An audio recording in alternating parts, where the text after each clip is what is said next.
farmer's garden. I'm one of the farmers, and I have to tell you, I'm feeling a little superstitious about this video.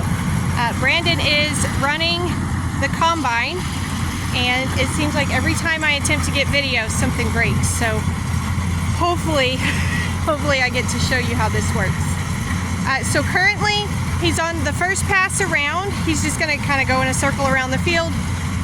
Right now, everything is working as it should. Uh-oh.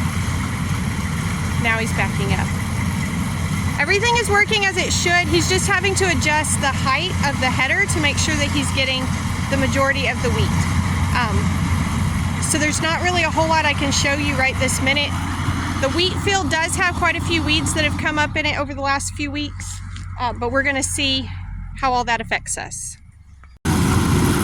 All right, it would be insanely loud to attempt to follow the combine and show you anything that is happening here. I will say, a lot of people, I know they get mad about the thought of anything being sprayed, herbicides or anything like that being sprayed. All of these green weeds were not even here like 2 weeks ago, and they've all come up since the wheat quit growing.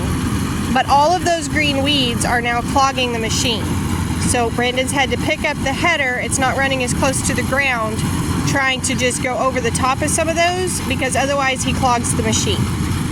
That said, he is getting quite a bit of wheat. So some of it's going to be left because anything that's fallen is going to be missed by the header.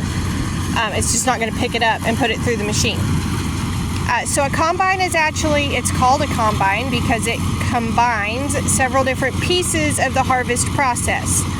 So traditionally, what you would have to do is go out. We did this a few years ago when we grew wheat just to see if anybody would want to buy it. So what you would have to do years ago, before a combine was invented, is you would go out and you would cut the wheat and you would stack it.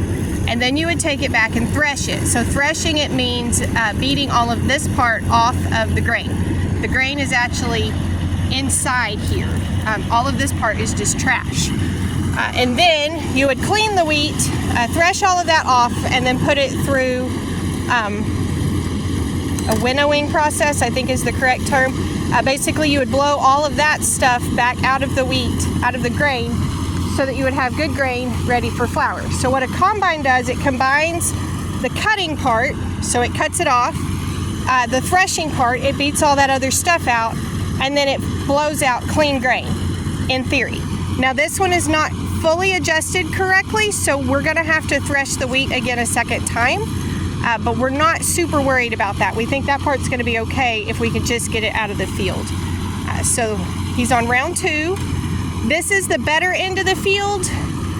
I don't know what his plan is, if we'll even harvest this end, because this end was a lot of ryegrass and weeds, so I don't know if we'll even harvest it. I'm not sure yet what the plan is. But so far, we're making progress.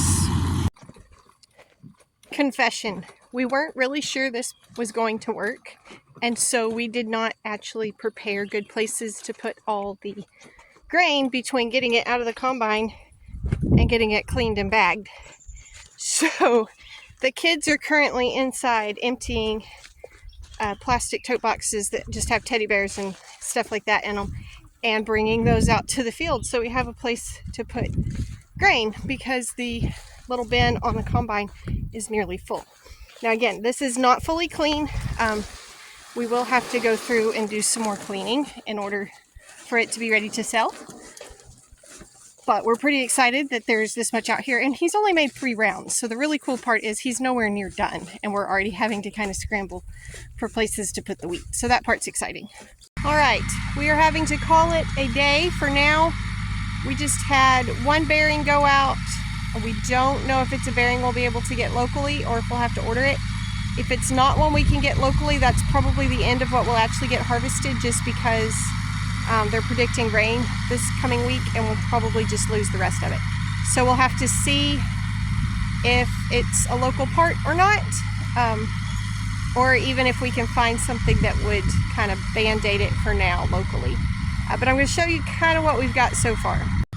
All right, so this is about half of what we have so far. The tank on the combine is still full. We have not unloaded it. And like I said, we're not fully prepared with places to put the wheat. So when I say it's not clean enough yet, this is what I mean. All right, so that's still a lot of chaff in there. So there's some settings and adjustments that we'll work on between now and next year. This year we decided to go with harvested is better than perfect. And then we will just clean this the way that we cleaned it the other year when we harvested by hand. Getting it this far in is already huge. So that'll be a whole separate couple of days of work. I'm trying to see if I can locate some actual grain. So there are grains. That one with the line down the middle is a grain. That one right there is a grain. So that is the actual pieces that we're trying to harvest. And then we'll just have to go back through and remove the bits of chaff. So the trash that's in there. Our combine also includes grasshoppers. So I told Brandon we're just going to take on fish bait as our second source of income. We'll just sell the grasshoppers, but all of those will come out in the next process as well. So that's where we're stopping for today. I stood here and watched. He got almost half of the field.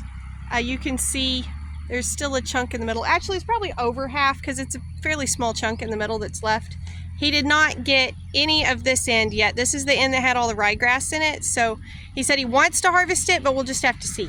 So again, we're waiting to see if that bearing will be something we can get locally, and if we can get it before the rain knocks us back anymore.